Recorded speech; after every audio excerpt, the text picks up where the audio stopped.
पार्थाय प्रतिबोधितां भगवता नारायणेन स्वयं व्यासेन ग्रथितां पुराणमुनिना मध्ये महाभारतम् अद्वैतामृतवर्षिणीं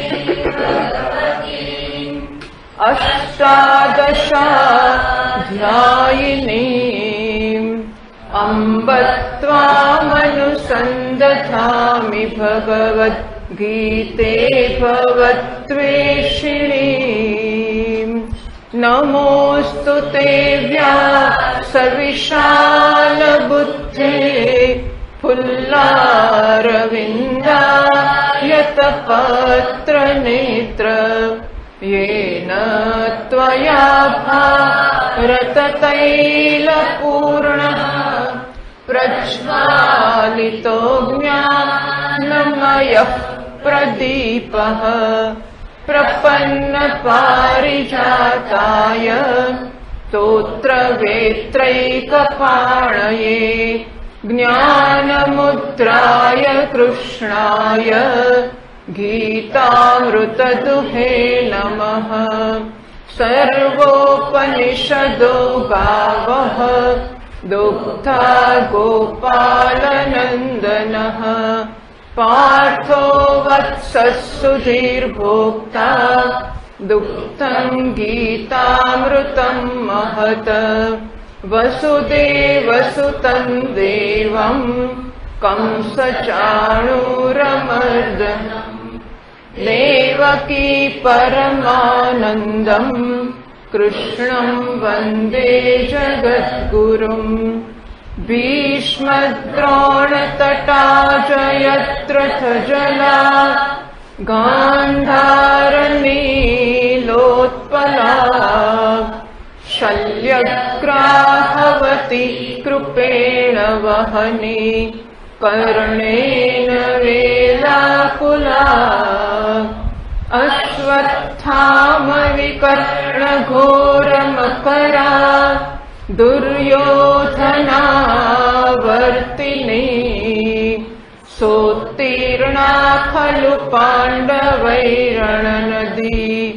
कैवर्तकः केशवः पाराशर्यवचः सरोजममलम् गीतार्थगन्धोत्कटम् नानाख्यानककेसरं हरिकथा सम्बोधन बोधितम् लोके सज्जन षट्पदैरहरहः पेपीयमानं मुदा भूयात् भारत पंकजं कलिमलप्रध्वंसि श्रेयसे मूकं करोति वाचालं पङ्गुल्लङ्घयते गिरिं यत्कृपातमहं वन्दे परमानन्दमाधवम् यं ब्रह्मा वरुणेन्द्ररुद्रमरुतः स्तुन्वन्ति दिव्यैस्तवैः वेदैः साङ्गपदक्रमोपनिषदैः गायन्ति यं सामगाः ध्यानावस्थिततद्गतेन मनसा पश्यन्ति यं योगिनः यस्यान्तं न विदुः सुरगणाः देवाय तस्मै नमः।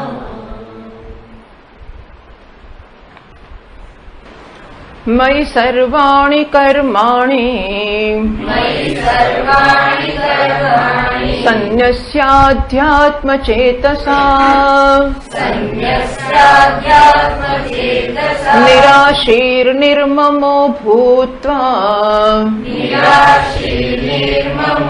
भूत्वा युध्यस्व विगतज्वरः ये मे मतमिदं नित्यम् अनुतिष्ठन्ति मानवाः श्रद्धावन्तो न सूयन्तः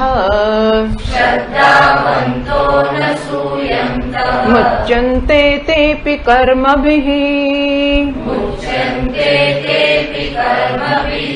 मारो आ मत फल अभिसंधिराहित्येन विहित कर्म आचरण रूपम फळनी अभिसंधि राख्या वगर પોતાનું વિહિત કર્મ કરવું જોઈએ આ પ્રકારનો મારો મત છે એને માનવાહ નિત્યમ અનુતિષ્ઠન્તિ મનુષ્યો જો એનું અનુસરણ કરે શ્રદ્ધાવંત શ્રદ્ધાપૂર્વક અનસૂયંત અને અસૂયા વગર મારામાં દોષોનું દર્શન કર્યા વગર કારણ કે ભગવાન બધાની ઈચ્છા પૂરી કરે છે પણ આપણે જે ઈચ્છા કરી હોય ને એ ભૂલી જઈએ છીએ એ પૂરી કરે છે ત્યારે આપણને ખબર નથી રહેતી કે આપણે ઈચ્છા કરી હતી એટલે આપણને એવું લાગે છે કે એણે કેમ આપ્યો એ તો કે છે તે માગ્યું તો એટલે આપ્યું પરંતુ આપણે ભૂલી ગયા એટલે આપણને એવું થાય છે કે ભગવાન આપણને કંઈક ખોટું આપે છે વગર માગેલું આપે છે અયોગ્ય આદેશ આપે છે સો ગુણેશુ દોષ આવિષ્કરણમ ભગવાન કૃપા કરે એમાં આપણને દોષ દેખાતા હોય શ્રદ્ધાવંત અનસૂયંત હું જે વાસુદેવ છું ગુરુ છું એમાં અસૂયા ન કરીને જે લોકો મારા આ મતનું અનુષ્ઠાન કરે છે નિત્યમ મતમ નિત્ય વેદ બોધિતત્વેન અનાદિ પરંપરાગતમ આ મત છે એ વેદનો કહેલો છે ભગવાનનો કપોલો કલ્પિત નથી એટલે ભગવાન કહેવાના છે ઇમમ વિવસ્વતે યોગમ પ્રોક્તવાનહમ અવ્યયમ વિવસ્વાન મને વિપ્રાહ મનોરીક્ષા કવે બ્રવીત ઇમમ પરંપરા પ્રાપ્તમ યોગમ પરંપરાથી પ્રાપ્ત થયેલો યોગ છે ભગવાને કોઈ પોતાની કલ્પનાથી ઘડી કાઢેલો યોગ નથી એ રીતે નિત્ય અથવા તો આવશ્યકમ ઇતિવા અથવા આવશ્યક છે માટે એને નિત્ય કહ્યો અથવા સર્વદા ઇતિવા અથવા સર્વદા અનુતિષ્ઠન્તિ એ નિત્ય યોગનું અનુષ્ઠાન હંમેશા કરે છે અથવા તો આ પરંપરા પ્રાપ્ત યોગ છે એનું અનુષ્ઠાન નિત્ય કરે સર્વદા કરે છે એવું જો કરે શ્રદ્ધાપૂર્વક અને અસૂયા વગર તો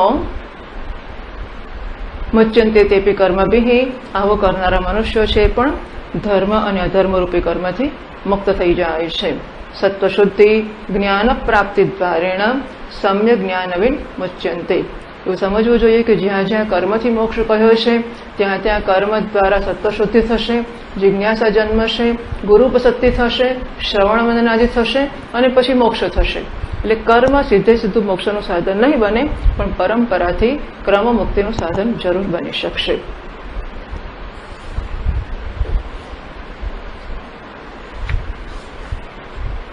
અનસૂયા અત્રિ ઋષિના પત્નીનું નામ છે અત્રિ અનસૂયા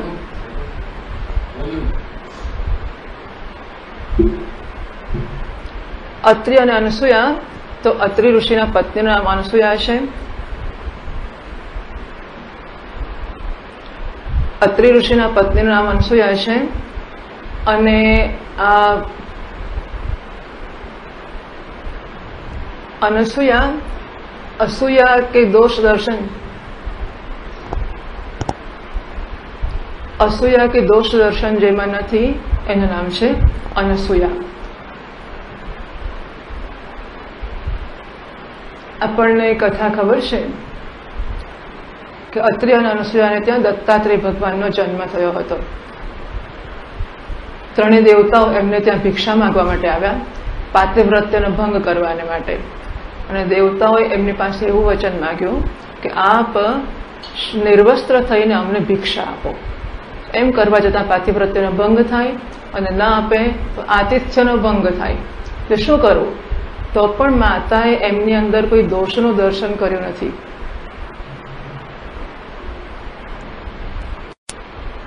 તો અનસૂયાને એમનામાં દોષ નથી દેખાયા એમણે તો ત્રણેયને પાણી છાંટીને બાળક બનાવ્યા અને એમને ભિક્ષા આપી બદલામાં એમને ત્યાં ત્રણ દેવતાઓ દત્તાત્રેય ભગવાનનો જન્મ થયો આમ અનસૂયા એટલે દોષનું દર્શન નહીં. ભગવાન મારે એક કામ કરવું હોય, ભગવાન મારી પાસે બીજું કરાવવા માંગતો હોય, તો ભગવાન જે કરાવવા માંગે છે એ કરવાને માટે હું તત્પર છું. એટલે અસૂયાની શક્યતા હોય છે ખરી, તો જ કહેવું પડે કે અસૂયા ના કરે.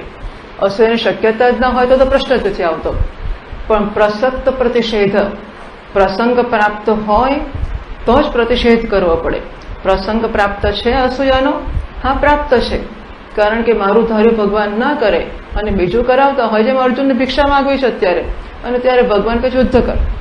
એટલે અર્જુનને દોષ દેખાય ને કે તમારે યુદ્ધ કરીને દુર્યોધનને મારવો છે, મને શું કામ ચડાવી દો છો? તેવું અર્જુનને થઈ શકે. આમ અસૂયા થવાનો પ્રસંગ છે એટલે પ્રતિષેધ કર્યો. અનસૂયો અસૂયા વગરનો થઈને જે મારા મતને અનુસરે છે. ભગવાન મત અનનુવર્તી નામ પ્રત્યવાયિત્યમ પ્રત્યાયતિ. પણ ધારો કે ભગવાનના મતનું અનુસરણ ના કરે તો શું? એને પ્રત્યવાય દોષ લાગે છે. એ ભાષ્યકાર મહારાજ કહે છે હેતુ તો એટલે પક્ષાંતરે.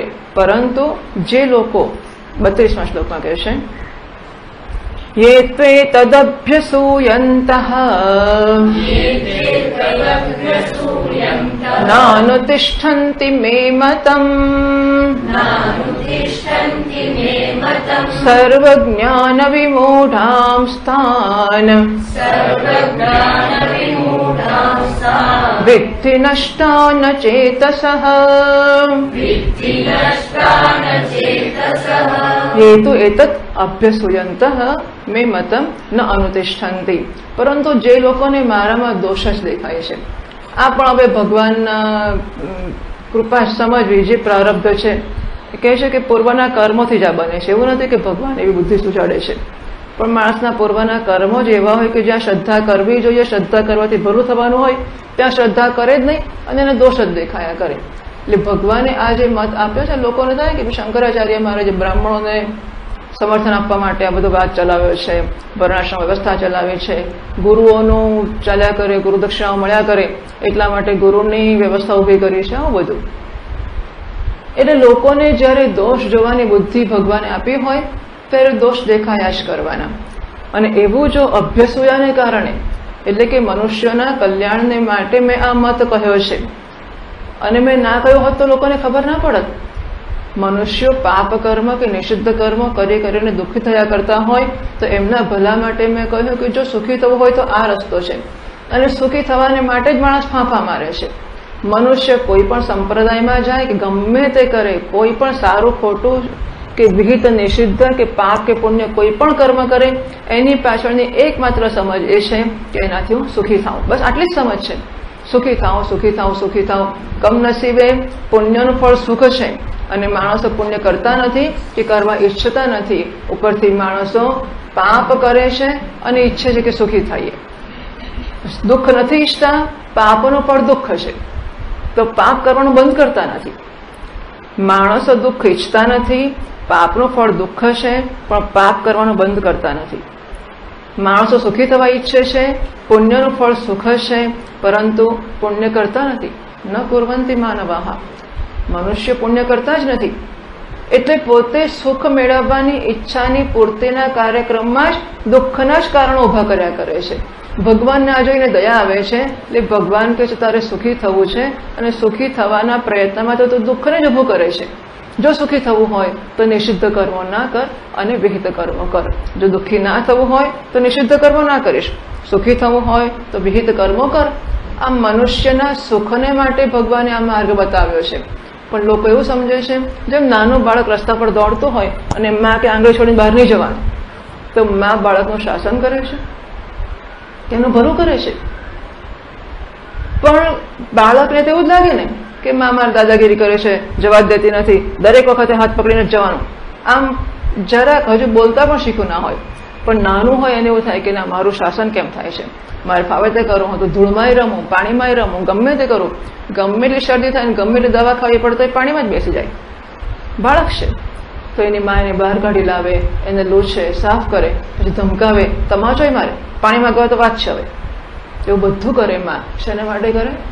બાળકના ભલા માટે કરે. બાળક ના સમજતું હોય એટલે વિરોધ કરે. એમ આપણા ઉપર શાસ્ત્રો કે ભગવાનના સૂચનો શાસન કરતા હોય એવું લાગે. એ શાસન માટે નથી. અને એમે રસ્તા પર ડાબી બાજુ વાહન ચલાવવું, જમણી બાજુ ના ચલાવવું, એ શાસન ખરું કે નહીં? એ સ્વીકારીએ કે નહીં આપણે? જે પણ જ્યાં જઈએ ત્યાં બગીચાનો દરવાજો બંધ કરવો, આ વખતે આ કરવું, આ ટાઈમે આ જવાય, આ વખતે બંધ થઈ જાય.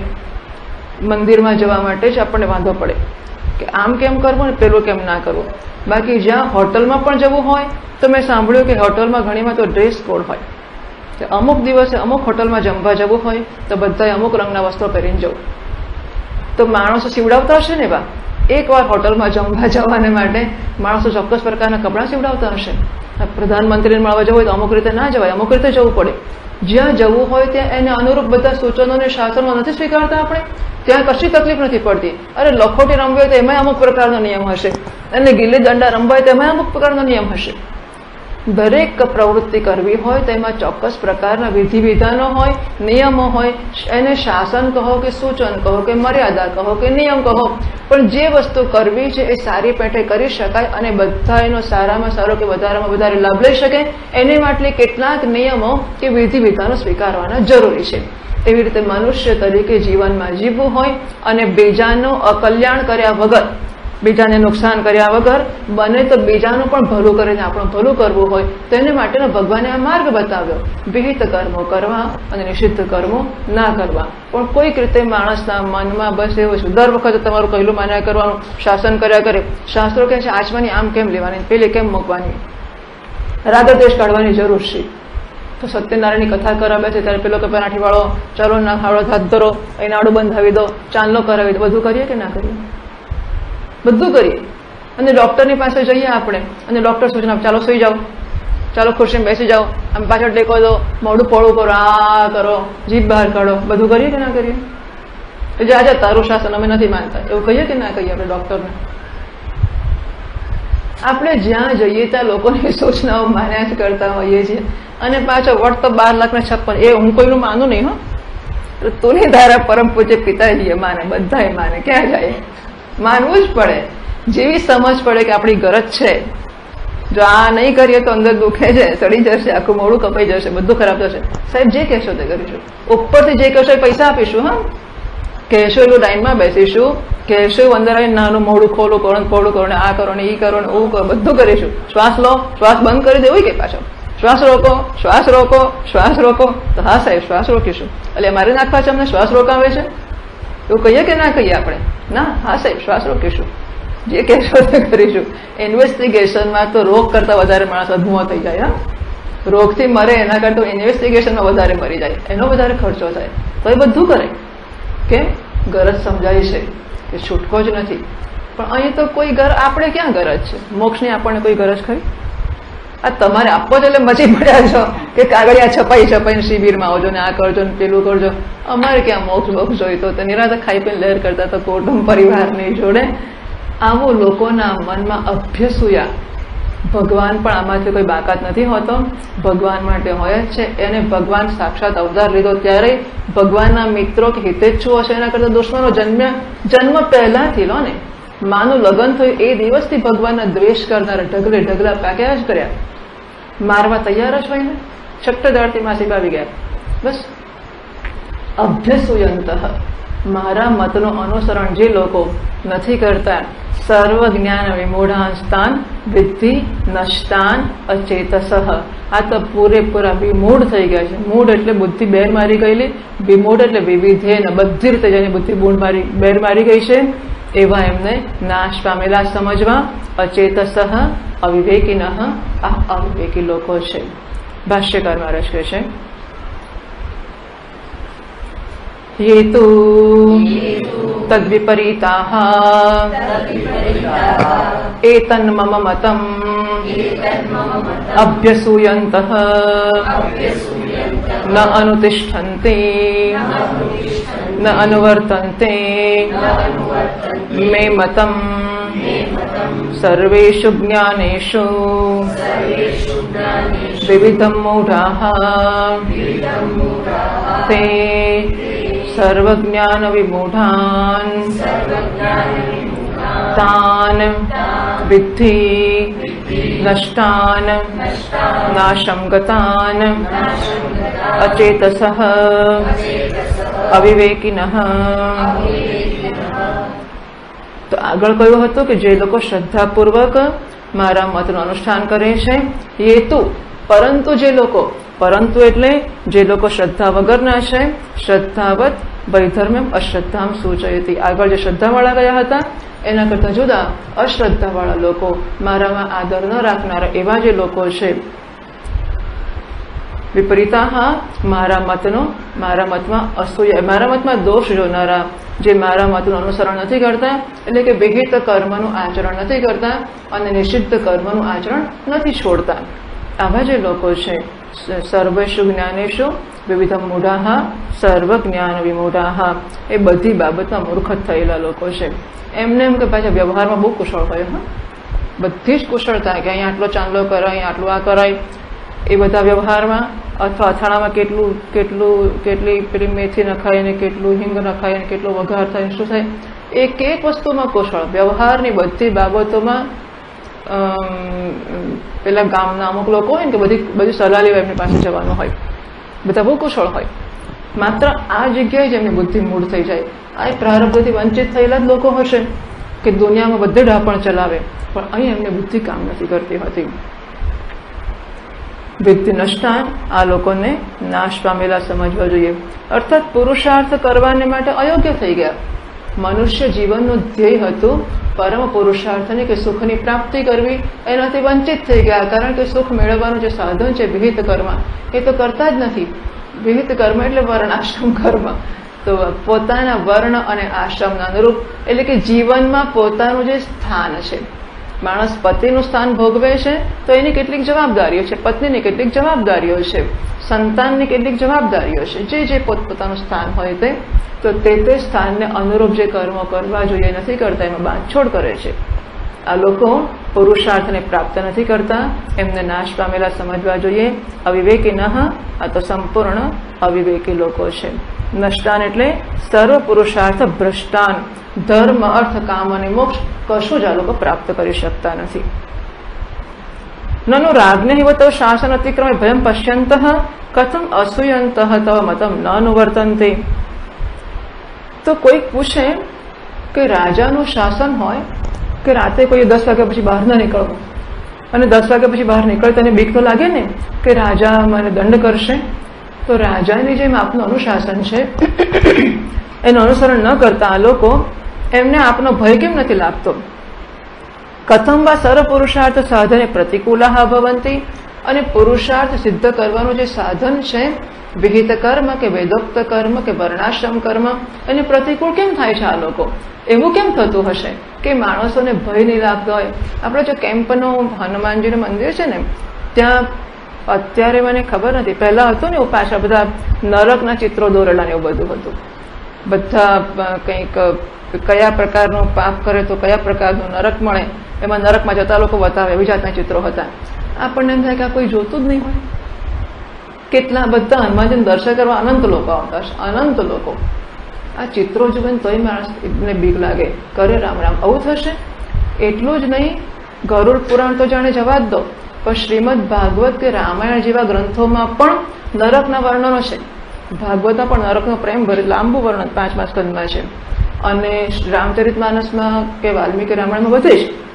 તો આ બધી વસ્તુઓ વાંચીને કોઈને કશું થતું નહીં હોય આપણને એમ થાય કે અરે રામ રામ આમ કોઈક આવું કરશે ને કોઈકને આવું મળશે એની ચિંતા કરીને આપણને ગભરામણ થઈ જાય કે અરે રે આવું નરક હોય। તો આ જે લોકો કરે છે એમને ભય નહીં લાગતો હોય કે આપણને આવું નરક મળશે પાપ કરીશું તો કેટલું દુઃખ ભોગવવું પડશે એવું કેમ થતું હશે।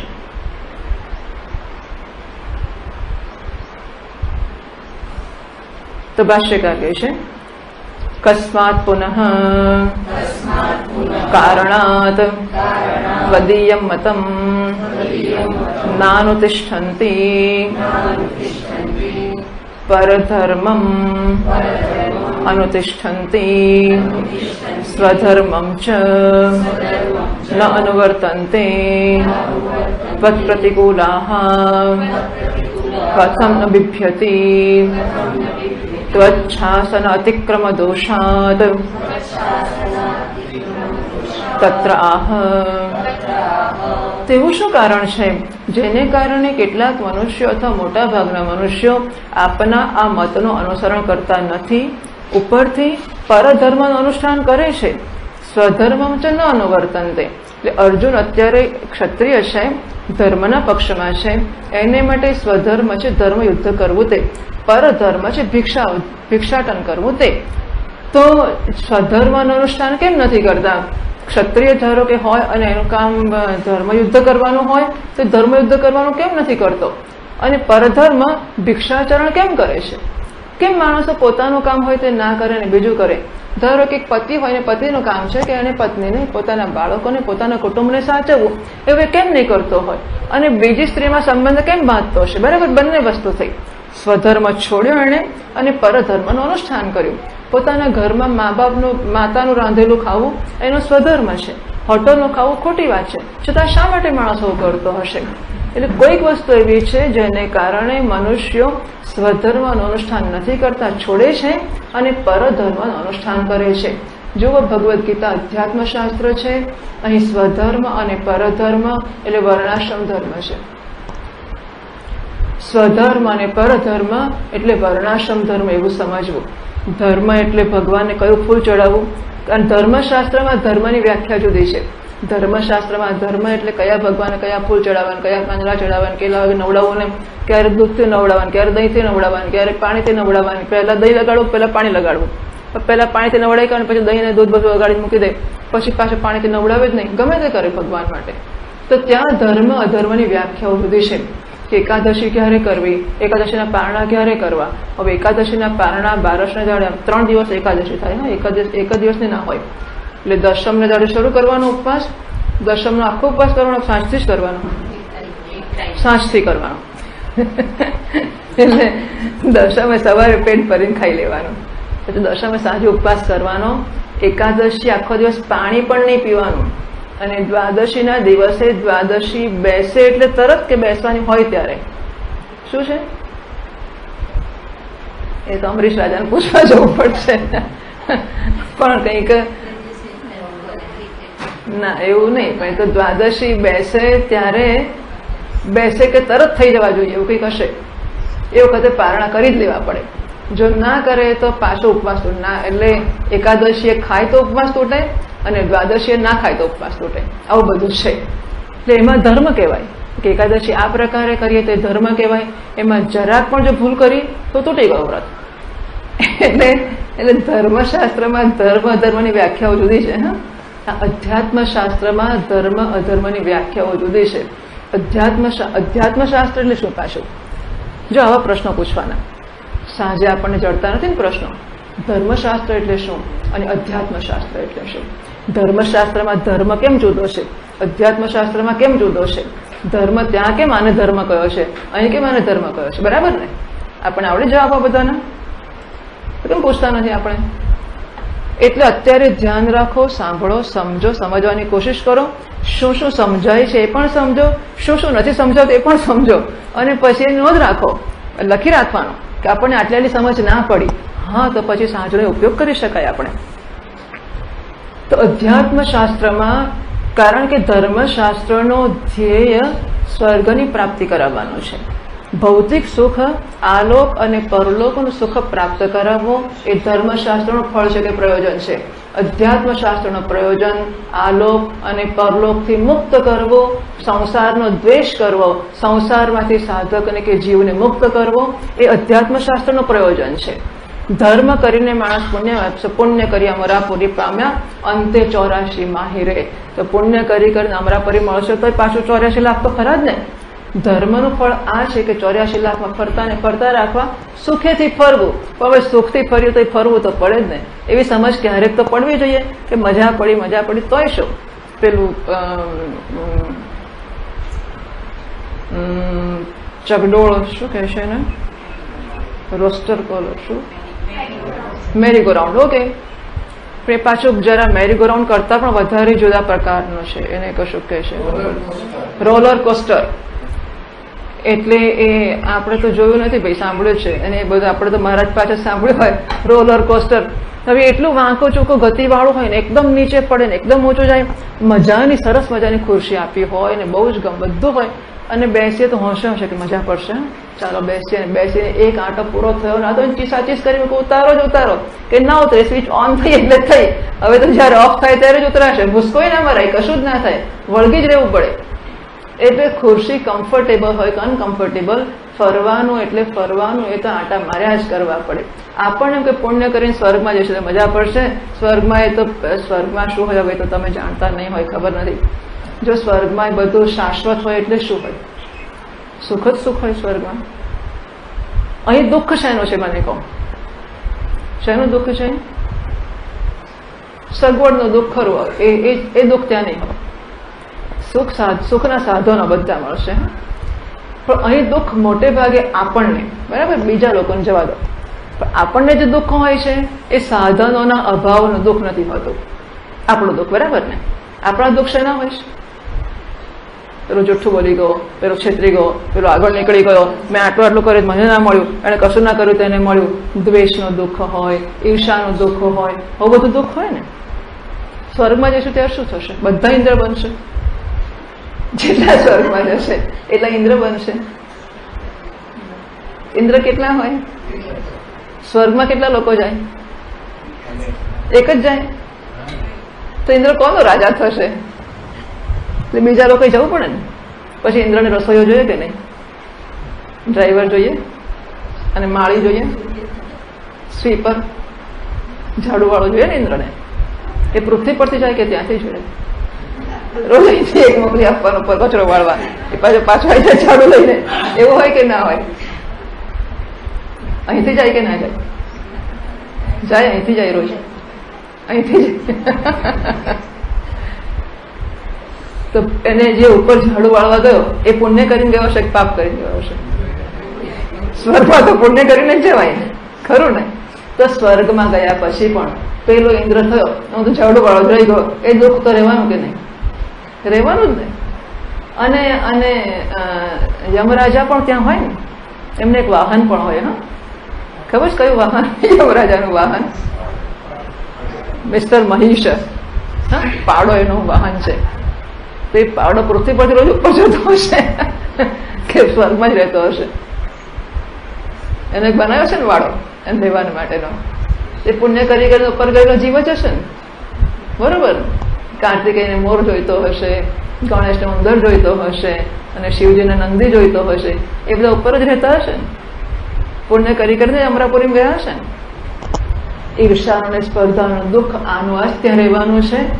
દુઃખ સાધનોના અભાવનું ઓછું હોય છે. આપણને દુઃખ હોય છે સ્પર્ધાનું, ઈર્ષાનું, કોઈ લઈ ગયો, હું રહી ગયો, દ્વેષનું, રાગનું, આ બધું છે, અને એ તો ત્યાં રહેવાનું જ છે.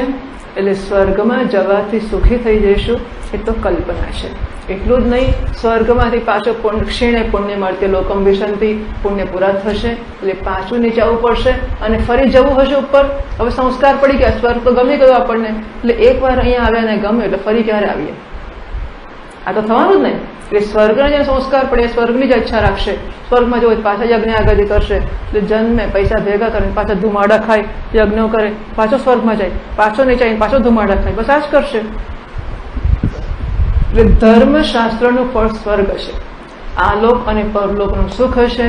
અધ્યાત્મ શાસ્ત્રનું ફળ મોક્ષ છે, જે સ્વર્ગથી પણ મુક્તિ છે, બરાબર? અને એટલા માટે અહીં જયારે ધર્મ અધર્મની વાત છે કે સ્વધર્મ અનુષ્ઠાન નથી કરતા અને પરધર્મનું અનુષ્ઠાન કરે છે, એટલે જુઓ, ધર્મશાસ્ત્રના ધર્મ અધર્મ કરતા અધ્યાત્મ શાસ્ત્રના એટલે કે વર્ણાશ્રમના ધર્મ અને અધર્મ છે એનું સ્થાન ખૂબ ઊંચું છે. ધર્મશાસ્ત્રના ધર્મ અધર્મ કરતા વર્ણાશ્રમ ધર્મ, એનું સ્વધર્મનું અનુષ્ઠાન અને પરધર્મના અનુષ્ઠાનનો ત્યાગ, એનું સ્થાન ખૂબ ઊંચું છે. કારણ કે એ મનુષ્યને મુક્ત કરનારી વસ્તુ બનશે.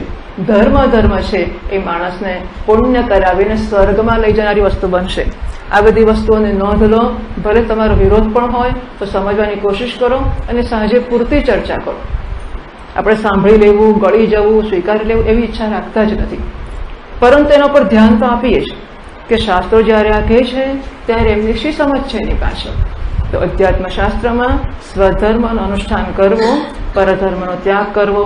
ભગવાન ભાષ્યકાર મહારાજ કહે છે કે એવું સાથે થતું હશે કે લોકો સ્વધર્મનું અનુષ્ઠાન નથી કરતા અને પરધર્મનું અનુષ્ઠાન કરે છે. પ્રતિકૂલાહ, ભગવાન સ્વધર્મનું અનુષ્ઠાન કરવું જોઈએ અને પરધર્મનું ના કરવું જોઈએ, એ તો આપનું શાસન છે. તો આપનું શાસન ન સ્વીકારનારા આપનો વિરોધ કરી રહ્યા છે. તો પ્રતિકૂલાહ કથમ ન બિભ્યંતિ, એ લોકો બીતા કેમ નથી? આપના શાસનનો એ સ્વીકાર નથી કરતા, વિરોધ કરે છે, તો એનો બીક કેમ નહીં લાગતી હોય એમને? તો શાસન અતિક્રમ દોષાત, આપના શાસનનું અતિક્રમણ કરવા રૂપી દોષ કરે છે તો એ બીક નથી લાગતી એમને? એવું કેમ? તત્રાહ, એના જવાબમાં 33મા શ્લોકમાં ભગવાન કહે છે સદૃશમ ચેષ્ટતે સ્વસ્યાહ પ્રકૃતિર્જ્ઞાનવાનપી પ્રકૃતિમ યાન્તિ ભૂતાની નિગ્રહ કિમ કરિષ્યતિ જ્ઞાનવાન અપી સ્વસ્યાહ પ્રકૃતેઃ સદૃશમ ચેષ્ટતે. આ ઉત્સર્ગ કે સામાન્ય નિયમ કહેવાય છે. આ સામાન્ય નિયમ છે કે જ્ઞાનવાન એટલે વિવેકી મનુષ્યો પણ પોતપોતાની પ્રકૃતિને અનુસાર જ વર્તન કરતા હોય છે. પ્રકૃતિમ યાન્તિ ભૂતાની, બધા ભૂતો કે બધા જીવો છે એ પોતપોતાની પ્રકૃતિને અનુસરે છે. નિગ્રહ કેમ કરિષ્યતિ, એમાં નિગ્રહ વિચારો કરે શું? માણસ પોતાની રીતે જ વર્તન કરે, પોતાની રીતે એટલે પોતાની પ્રકૃતિ કે વાસનાઓ છે એને અનુસરીને જ મનુષ્ય વર્તન કરતો હોય છે. એના પર શાસન કરો કે નિગ્રહ કરો, એ શું કરે બિચારો? આ સામાન્ય નિયમ છે, એનો અપવાદ કહેવાના છે. ભાષ્યકાર કહે છે સદૃશમ અનુરૂપમ ચેષ્ટતે કસ્યાહ સ્વસ્યાહ સ્વકીયાયાહ પ્રકૃતેઃ.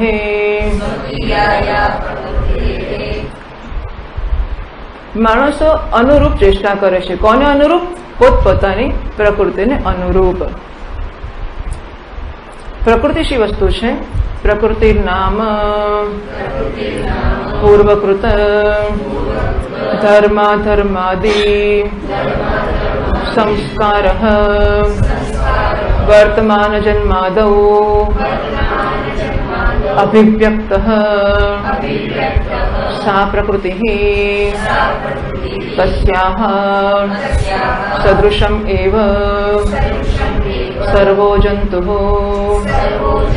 જ્ઞાનવાનપી કિમ પુનર્મૂર્ખઃ. માણસો બધા પ્રકૃતિ અનુસાર જ વર્તન કરે છે. પ્રકૃતિ એટલે શું? પ્રકૃતિર્નામ પૂર્વકૃત ધર્મ અધર્માદિ સંસ્કાર. પૂર્વના જન્મમાં કે જન્મોમાં અને આ જન્મમાં પણ અત્યારથી પહેલા, તો આજની પહેલા આ જન્મ કે આગલા જન્મોમાં કરેલા ધર્મ અને અધર્મના જે સંસ્કાર છે. સંસ્કાર એટલે જો આપણે આ ફૂલ કે મોગરાનું ફૂલ હાથમાં રાખ્યું હોય, પછી 5 મિનિટ આમ રાખ્યા પછી જયારે ફૂલ મૂકી દઈએ ને, પછી હાથમાં એની સુગંધ રહી જાય, એને આપણે વાસ કહીએ છીએ. એમ એક કર્મ વારંવાર કરવામાં આવે, એ કર્મ કર્યા પછી એનો એક ચીલો પડી જતો હોય છે કે સહજ રીતે આપણે ગાયને 1 વાર ખવડાવ્યું, 2 વાર ખવડાવ્યું, 3 વાર ખવડાવ્યું, પછી ગાય આપણાથી ટેવાય એટલું જ નહીં, આપણે પણ ગાયથી ટેવાઈ જઈએ. હા, આપણને એમ કે ગાય ટેવાઈ ગઈ હોય, પણ ગાય ટેવાય કે નહીં, આપણે ટેવાઈ જઈએ. એટલે આપણને ગાય જોઈ નથી ને કશું થયું નથી, આમ ઉભું આવી જ જાય કે ગાયનો જોઈને આપી આવીએ, ખવડાવીએ, વહાલ કરીએ, આ કરીએ, પેલું કરીએ. એટલે આપણી અંદર ચોક્કસ કર્મો કરવાને કારણે એના ચીલા પેદા થઈ જતા હોય છે. શરૂઆતમાં એ કરવાને માટે મહેનત પડતી હોય, ધીમે ધીમે એકવાર ચીલો પડ્યો એટલે એ ચીલામાં પછી મારાથી અજાણતા પણ ચાલવા જ મંડાય, હું એ કરવા જ માંડતો હોઉં છું. એમ અધર્મના સંસ્કાર. પહેલી વાર ચા પીતા કે પહેલી વાર બીડી પીતા કે પહેલી વાર દારૂ પીતા આપણને ગભરામણ થાય કે પીવું કે ના પીવું, જાય પાછો હવે ગ્લાસ મોઢે અડાડે, પાછો મૂકે. હવે 5-25 વાર કરતો હશે માણસ. પછી એકવાર કોઈકને ઇન્ફ્લુઅન્સ નહીં જાય, કાં તો કોઈ મિત્રતા કરીને કે જો મારો ખાસ મિત્ર નહીં, આટલું પી લે જોઈએ એમ કરીને કંઈ પીવડાવે, અથવા તો લોકો કહે છે કે સદૃશમ ચેષ્ટતે સ્વસ્યાહ પ્રકૃતિર્જ્ઞાનવાન અપી. આ પ્રકૃતિ પૂર્વમાં કરેલા ધર્મ અને અધર્મના સંસ્કાર છે એ મારામાં પ્રકૃતિ તરીકે વ્યક્ત થતા હોય છે. પૂર્વકૃત ધર્મ અધર્માદિ સંસ્કાર. હવે એ સંસ્કાર આ જન્મમાં વ્યક્ત થાય. એક આ ગયા જન્મમાં ધારો કે ગાયને સેવા કરી કે ગાયને ખવડાવ્યો કે કશું કર્યું જે કે સારું ખોટું કર્યું, દારૂ પીધો કે બીડીઓ પીધી કે સિગરેટ પીધી, આપણને અહીંથી મોટા પાપના નામે નથી આવડતા, પણ માનો કે જે પ્રકારના કામો માણસે કર્યા, ખોટા કામ કર્યા, તો એ વસ્તુના સંસ્કાર ચીલો પડી ગયો. અને પછી એવું થાય કે સરળતાથી માણસ એ જુએ એટલે એનું મન થાય છે.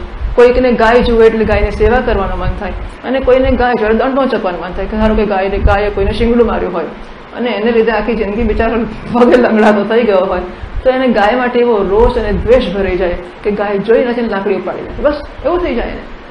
એટલે ધર્મ અને અધર્મ પૂર્વ જન્મમાં અનેક વાર જે વસ્તુ કરતા ગયા એના ચીલા પડતા ગયા, અને પછી આ જન્મમાં વર્તમાન જન્માદૌ અભિવ્યક્ત. આ જન્મમાં મને ખબર ના પડે કે મને ગાયને જોઈને કેમ પ્રેમ થાય છે, નદી માટે મને કેમ પ્રેમ છે, નદીમાં પૈસા નાખવાનો મને કેમ પ્રેમ છે, મંદિરમાં પૈસા, ઘણા લોકોને તેવું નહીં હોય, ઘણા લોકો મંદિરમાં પૈસા વગર તો જવાય જ નહીં, એટલે પૈસા મૂકવા જ જોઈએ, નદીમાં પૈસો નાખવો જ જોઈએ. આમ આવા સંસ્કારો પહેલેથી હોય એટલે માણસ નાનપણમાં એવું કરે. મોટો થઈને તો પછી કરવું ના કરવું નક્કી કરતો હશે કદાચ, પણ નાનું બાળક હોય ત્યારથી કેટલીક વસ્તુઓ કરવામાં એને ગમતું હોય. કેટલાક નાના છોકરા જન્મે ને કીડો મંકોડો જોવે કે મારી નાખે, બહુ નાના છોકરા હોય પણ જુએ. બીજું હોય તો નાનું આવે મંકોડો આવે એ મમ્મી મંકોડો આવ્યો, તો કેટલાક બિચારા એવું કરે, અને કેટલાક તો કીડા મકોડા જોવે તો ફટીને પૂરા જ કરી નાખે. કેમ આવું કરે? પૂર્વના સંસ્કાર, પૂર્વમાં જે હિંસા જે કંઈક કર્યો હોય. ઘણા કૂતરા જુએ એટલે પ્રેમ કરે, વહાલ કરે, મુશ્કેલ આવે, ઘરમાં લઈ આવે, અને ઘણા કૂતરા જુએ એટલે મારવા દોડે. ઘણા બિલાડા, ખિસકોલી, પોપટ, ચકલી જાત જાતનું કરતા હોય લોકો, એને પાળે, એને પંપાળે, ખવડાવે, નવડાવે, બધું કરે. તો આ બધી વસ્તુઓ પૂર્વના સંસ્કારો જે છે, કર્મ ધર્મ અધર્મ કરેલું સંસ્કાર એટલે પડી ગયેલી છાપ. હવે ત્યારે આપણે કહી શકતા હતા કે અમુક વારંવાર કર્યું માટે આ સંસ્કાર પડ્યા. અત્યારે આપણે જાણતા નથી કે આ કેમ છે, બરાબર? આગળના જન્મમાં કરેલું હતું એટલે અત્યારે બાળપણથી આપણામાં કેમ આવા સંસ્કાર છે આપણે કહી શકતા નથી. ત્યારે પછી આપણે એને પ્રકૃતિ તરીકે ઓળખીએ છીએ. તસ્યા સદૃશમ એવ સર્વો જંતુઓ, બધા જ જીવો, એટલે કે જ્ઞાનવાન અપી. જ્ઞાની એટલે વિવેકી સમજવો. આ વિવેકી માણસો છે એ પણ પોતાની પ્રકૃતિને અનુસરે છે. ઉપનિષદમાં કહ્યું છે તમ વિદ્યા કર્મણી સમન્વારભેતે પૂર્વ પ્રજ્ઞા ચ. બૃહદારણ્ય કહે છે કે જીવ જ્યારે આગલું શરીર છોડે છે અને નવા શરીરમાં જાય છે ત્યારે વિદ્યા, કર્મ અને પૂર્વ પ્રજ્ઞાની સાથે જાય છે. વિદ્યા એટલે ઉપાસનાઓ. ઉપાસના એટલે સતત એને જે ભાવના સેવી છે, હું જીવ છું, હું બ્રહ્મ છું, હું પિતા છું, હું મૂર્ખ છું, જે કંઈ ભાવના સેવી હોય તે, જે ઉપાસનાઓ કરી હોય તે, અહંગ્રહ ઉપાસના કરી હોય, રામની ઉપાસના કરી, કૃષ્ણની કરી, યજ્ઞની કરી, અગ્નિની કરી, કે મા બાપની કરી, કે સંતાનોની કરી, કે દેવતાની, જે કરી તે. તો વિદ્યા એટલે ઉપાસનાઓ, કર્મ એટલે સભાનતાપૂર્વક કરેલા કર્મો, અને પૂર્વ પ્રજ્ઞા છે. પૂર્વ પ્રજ્ઞા એટલે પૂર્વના સંસ્કારો જે ચાલે આવે છે તે. આ વસ્તુઓ જીવ જ્યારે એક શરીર છોડીને બીજા શરીરમાં જાય છે ત્યારે પાથેય તરીકે એની સાથે જાય છે. શરીર છૂટી જાય છે, પરંતુ એના સંસ્કારો, એની ઉપાસનાઓ અને એના કર્મો, આ બધું ભાથું લઈને નવા શરીરમાં જાય છે. આ શરીર છે એ વસ્તુઓને અભિવ્યક્ત થવાનું, પોતાની પૂર્તિ કરવાનું સાધન છે. એક સાધન જતો રહ્યો, એ નવું સાધન શોધે છે, અને ત્યાં જઈને ફરી પાછો એ ઉપાસનાઓ, કર્મોના સંસ્કારો પ્રમાણે આગળ ચાલે છે, અને એને અનુસાર એ નવા શરીરમાં વર્તે છે. હવે જ્યારે વિવેકી માણસની આ દશા છે ત્યારે મૂર્ખ માણસનો તો પ્રશ્ન જ ક્યાં છે? વિવેકી તો સમજે છે કે આ કરવો જોઈએ. જો હું પાછો બોલે રહ્યો, હા, મને ખબર જ છે કે હું ખોટું કરું છું, તો હું કરું જ છું, અને હું કરીશ જ. હું જાણું છું કે આ ખોટું કામ છે, પણ કંઈ નહીં, હું કરીશ, કારણ કે હું કરું જ છું, અત્યાર સુધી કરતો જ આવ્યો છું. અને તમે જે કહેશો તો હું તો કરવાનો એટલે કરવાનો, ખોટું હોય તો ખોટું, પણ હું એટલે હું તો કરીશ જ. ઓકે માણસ. હવે જયારે વિવેકીની જ આ સ્થિતિ હોય તો પછી મૂર્ખ માણસ, એનો તો ભાષ્યકાર મહારાજ લખે છે, આપણે ભાષાંતર કરીએ કેમ પુનર્મૂર્ખ.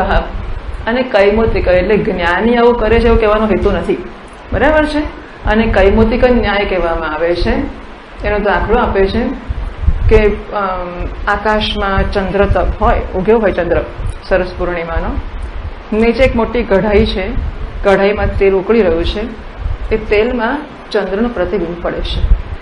એ પ્રતિબિંબ ઉકળતા તેલમાં પડીને ગરમ થશે કે નહીં થાય? ચંદ્રનું પ્રતિબિંબ ઉકળતા તેલમાં ગરમ થશે કે નહીં થાય? જો પ્રતિબિંબ પણ ગરમ ના થતું હોય, જે કઢાઈમાં તેલમાં ઉકળતા તેલમાં છે જ, કેમ પુનર્ચંદ્ર? તો ચંદ્રમાનો તો પ્રશ્ન જ ક્યાં છે, બરાબર? કૈમોતિ કન્યાયા. એટલે જો જે આ કઢાઈમાં છે એ પણ ગરમ ના થતો હોય તો ચંદ્ર ગરમ થવાની તો વાત જ શી કરવી? એટલે ચંદ્ર ગરમ નથી થતો એ સમજાવવાને માટે આપણે આવો દાખલો આપતા હોઈએ છીએ. એમ મૂર્ખ માણસ પોતાની પ્રકૃતિને વશ થઈ જ જાય છે. એ સમજાવવા માટે જ્ઞાનીનો દાખલો આપ્યો. એવું નથી કહેતા કે જ્ઞાની ખરેખર આવું કરે છે, છતાં થઈ પણ જતું હોય છે જ્ઞાનીથી કે વિવેકી. જ્ઞાની એટલે વિવેકી સમજવો. જ્ઞાની નામપી ચેતાંસી દેવી ભગવતી હિસા બલાદા કૃષ્ય મોહાય મહામાયા પ્રયચ્છતિ. આ માયા એવી વસ્તુ છે કે ભલભલાના ચિત્તમાં ભલભલા વિકારો, યોગ્ય કે અયોગ્ય સમય એવા કટાણે જાત જાતના વિકારો લાવીને મૂકી દે કે બિચારાની આખી જિંદગીની સાધના દૂરધાણી થઈ જાય. ભલભલા લોકોને આવું બનતું હોય છે.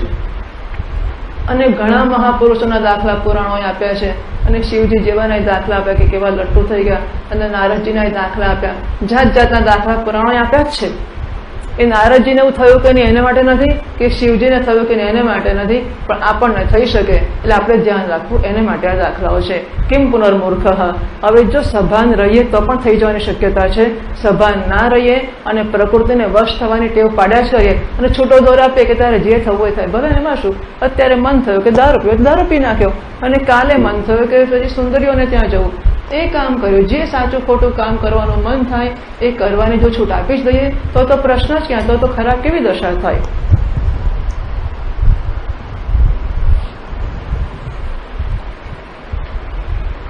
તસ્યાહ સ્વકીયાયાહ પ્રકૃતેઃ સદૃશમ અનુરૂપમ સર્વજંતુર જ્ઞાનવાન બ્રહ્મવિદપી પશ્વાદિભિષ્ટ વિશેષાતિથિ ન્યાયાત. અથવા ગુણ દોષ જ્ઞાનવાન, એટલે જાણે છે કે પ્રકૃતિને વશ થવામાં આટલા દોષ છે અને વશ ન થવામાં આટલા ગુણ છે એવું જાણનારો હોય તો પણ એ પ્રકૃતિને વશ થાય છે. યદ તો હ્યપી કૌંતેય પુરુષસ્ય વિપશ્ચિતઃ ઇન્દ્રિયાણી પ્રમાથીની હરંતિ પ્રસભમ મનઃ. કહી જ ગયા છે કે મનુષ્ય પ્રયત્ન કરતો યત તો અપી, એટલે વર્તમાન કૃદંત વાપર્યું છે. પ્રયત્ન કરી રહ્યો છે સતત, એકવાર કરીને છૂટી ગયું નહીં, જે સતત પ્રયત્ન કરી રહ્યો છે. યત તો હ્યપી કૌંતેય પુરુષસ્ય, અને વિપશ્ચિત વિદ્વાન છે, વિવેકી છે, એવો હોવા છતાં પણ ઇન્દ્રિયાણી પ્રમાથીની, ઇન્દ્રિયો એવી પ્રમથનશીલ છે, એટલી બધી બળવાન છે.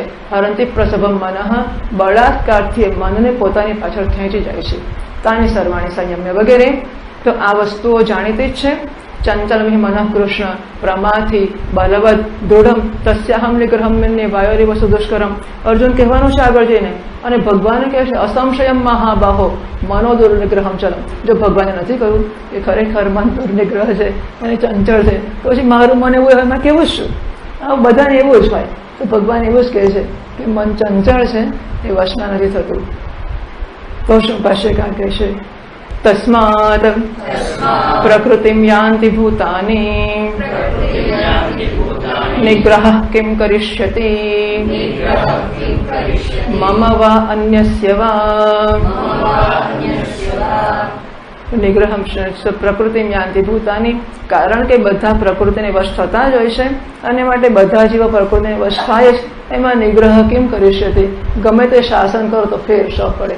મમવા અન્ય સેવા, અરે મારું શાસન હોય તોય ફેર ના પડે, કોઈ રાજા મહારાજાનો હોય તોય ફેર ના પડે. કારણ કે માણસ એની પ્રકૃતિ આગળ પરવશ છે, એ પ્રકૃતિનો ગુલામ છે, અને એ સંજોગોમાં કોઈ ડાપણ કામ લાગતું નથી.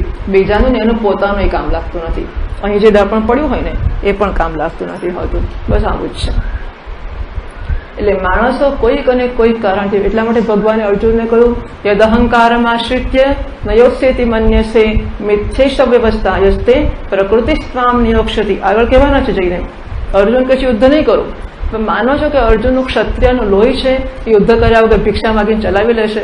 એ ભિક્ષા માગવા જશે પેલું કોઈ ટાળો રોટલો આપશે આમ ફેંકીને એની જોડે યુદ્ધ કરવા બેસી જશે અર્જુન. કારણ કે એનું લોહી જ નથી કે બ્રાહ્મણની જેમ હાથ જોડીને કશુંક લઈ શકે કે માગી શકે. ક્ષત્રિયનું લોહી છે અને એટલું તો ઉકળવા તૈયાર જ હોય, ઉકળેલું જ હોય, તૈયાર છું, ઉકળેલું જ હોય ક્ષત્રિયનું લોહી. એટલે કોઈ અન્યાય કે કોઈ અસત્ય પોતાને માટે નહીં તો કોઈકના પર કોઈ હુમલો કરશે ને ત્યાં વચ્ચે પડશે. ક્ષત્રિયનું લોહી છે. યદ અહંકારમ આશ્રિત્ય, અત્યારે તું જો એમ કહેતો હોય કે યુદ્ધ નહીં કરું અને ભિક્ષાટન કરીશ, એ અહંકારનો આશ્રય લઈને કરી રહ્યો છે. કારણ કે તારી પ્રકૃતિ છે એ તને યુદ્ધમાં પ્રવૃત્ત કરવાની જ છે. સ્વભાવ જઈને કૌંતેય નિબદ્ધસ્વેન કર્મણા કર્તુમ નેચ્છસી યન્મોહાત કરિષ્યસી અવશોપી સહ, અવશતાથી તારી પ્રકૃતિની વસ્તુ થઈશ જ. પ્રકૃતિ જો મારામારી કરવાની છે તો એ પ્રકૃતિને ચેનલાઇઝ કરવી અને ધર્મયુદ્ધ કરાવવું. ધર્મયુદ્ધમાં નહીં પ્રવૃત્ત થાય તો અધર્મનું યુદ્ધ કરશે અને ખોટા પક્ષીઓને હરણોને આમ તેમ માર્યા કરશે. જો આપણી પ્રકૃતિમાં મારવાની ઈચ્છા છે એટલે કે કિલિંગ ઇન્સ્ટિંક્ટ આ પ્રકારની પ્રકૃતિ છે તો એને ચેનલાઇઝ કરવી. એટલે વર્ણાશ્રમ વ્યવસ્થા આટલું જ કામ કરે છે કે જેની અંદર જે પ્રકારની રુચિ છે એ રુચિને ચેનલાઇઝ કરવાને માટે યોગ્ય માર્ગ આપ્યો. જે બ્રાહ્મણ એટલે કે કેટલાક લોકોની અંદર અધ્યયન અધ્યાપનની જ રુચિ હોય, એ બિચારા ભલા ભોળા માણસો એ પોતાનું જ રક્ષણ ના કરી શકે, બીજાનું શું કરવાના છે. એટલે એવા લોકોને માટે ઓળખાણ આપી કે જેમની રુચિ ખાલી ભણાવવાની ને એવી જ છે, એ લોકોને બ્રાહ્મણ નામ આપ્યું. જે રક્ષણ કરવા તત્પર છે, નેતૃત્વ માટે તત્પર છે, એને ક્ષત્રિય નામ. આવું છે જ. વેદોએ નથી કહ્યું તું રક્ષણ કર, વેદોએ કોઈને કશું બનાવ્યા નથી, કોઈ સૂચના આપી નથી, કશું જ કર્યું નથી. એમણે ખાલી ઓળખ્યું કે ભાઈ આનું આવું પ્રકૃતિ હોય તેને ક્ષત્રિય નામ આપવું. જેની પ્રકૃતિ ઉત્પાદનની અને વેચાણની અને આમ વિનિમયની એવી બધી હોય એને વૈશ્ય નામ આપ્યું.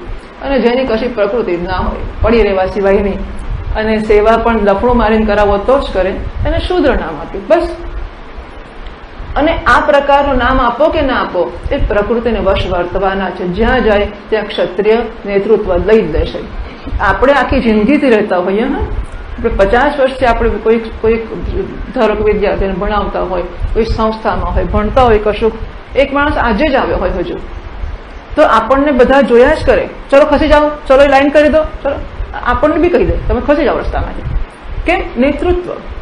ક્ષત્રિયની અંદર આ પ્રકારની પ્રકૃતિ જ હોય કે જ્યાં જાય તે નેતૃત્વ લઈ લેવું, શાસન કરવું, નિયંત્રણ કરવું.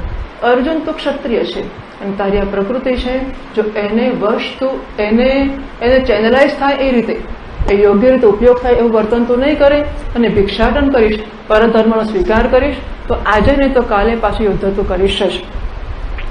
આમ પ્રકૃતિને વશ વર્તવાનું બધાનું છે જ, ત્યારે પછી કોઈનું નિયંત્રણ કે શાસન એમાં કામ કરી શકતું નથી. રાગ ઔત્કટ્યેન દુરિતાત નિર્વર્તયિતુમ ન શક્નોતિ અર્થ.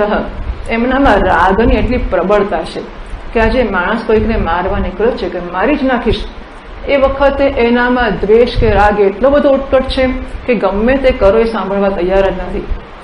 એટલે કોઈનું એમાં ચાલતું નથી. મહાનરક સાધનત્વમ જ્ઞાત્વાપી, જાણે છે કે પરસ્ત્રી ગમન કરવું એ મહાનરકનું સાધન છે, જાણે છે કે ચોરી કરવી, હત્યા કરવી એ મહાનરકનું સાધન છે. આવું હોવા છતાં પણ દુર્વાસના પ્રાબલ્યાત, દુષ્ટ વાસનાઓની એટલી બધી પ્રબળતા છે કે ખોટું જાણવા છતાં પણ માણસ એમાં પડે જ છે અને કરે જ છે. અને તો જેલમાં જઈશ તો જઈશ પણ તને તો મારીશ જ. જો બધા લોકો જે કરતા હોય છે એમને ભાન હોય છે કે આનું પડશું આવશે, કાં તો સરેન્ડર કરી દે કે ભાઈ મેં માર્યો છે, અથવા સંતાઈ જાય, જાણે છે કે ફળ શું આવવાનું છે, પણ એ છતાં પણ માણસ કરે જ છે કે મરીશ તો મરીશ, નરકમાં જઈશ તો જઈશ, જેલમાં જઈશ તો જઈશ, પણ આ તો કરીશ જ. દુર્વાસના પ્રાબલ્યાત.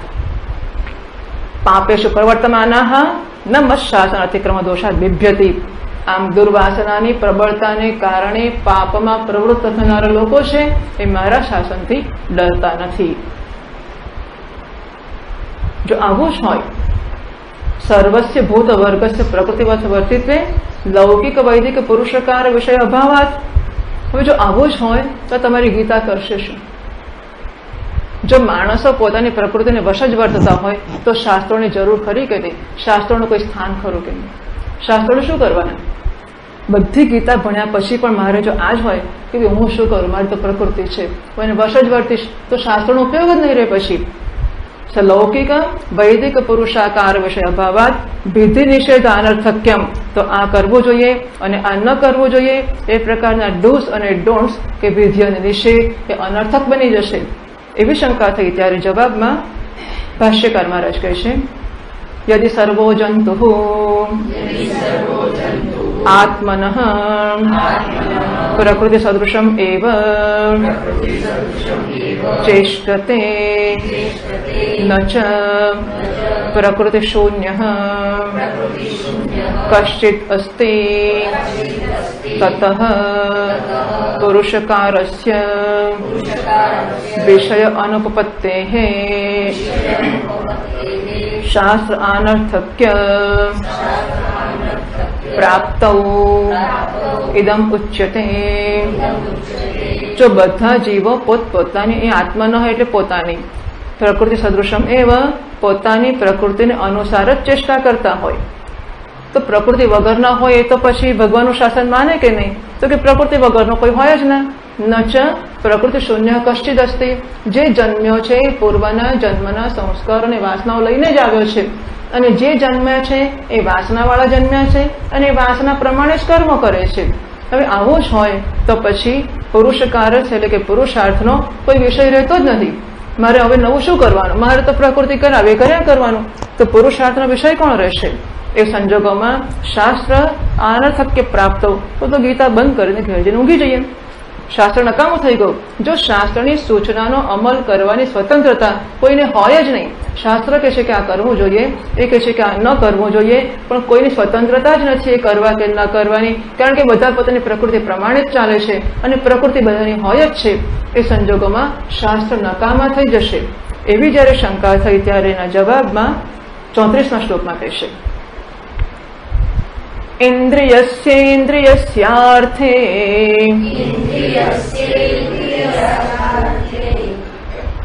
ઇન્દ્રિયસ્યેન્દ્રિયસ્યાર્થે રાગદ્વેષૌ વ્યવસ્થિતૌ તયોર્ન વશમાગચ્છેત તૌ હ્યસ્ય પરિપંથિનૌ.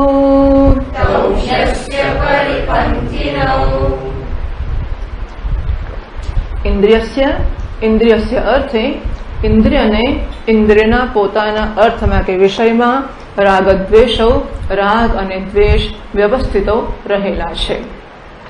એ જ વસ્તુ જે પહેલા કહી તે જ કહી કે પ્રકૃતિને વશ થઈને દરેકની ઇન્દ્રિયને આ કાનનો વિષય છે શ્રવણ કરવો, તે તો કાનને સાંભળવા માટે રસ હોય જ.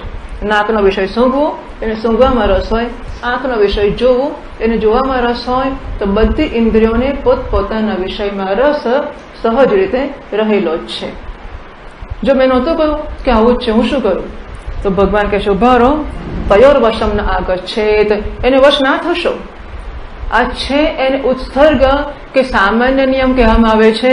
કે સામાન્ય નિયમ આવો છે કે માણસ માત્ર પોતાની પ્રકૃતિને વશ વર્તે છે, પણ હે મુમુક્ષુ, હે સાધક, તો ગીતા સાંભળવા આવ્યો છે. જો તારી પ્રકૃતિને વશ જ વર્તવું હોત તો ગીતાનું સ્થાન જ નહોતું. શેને માટે ગીતા સાંભળવા આવ્યા છે? આ સાંભળવા કે પ્રકૃતિને વશ જ વર્તાય છે, બીજું શું કરવાનું?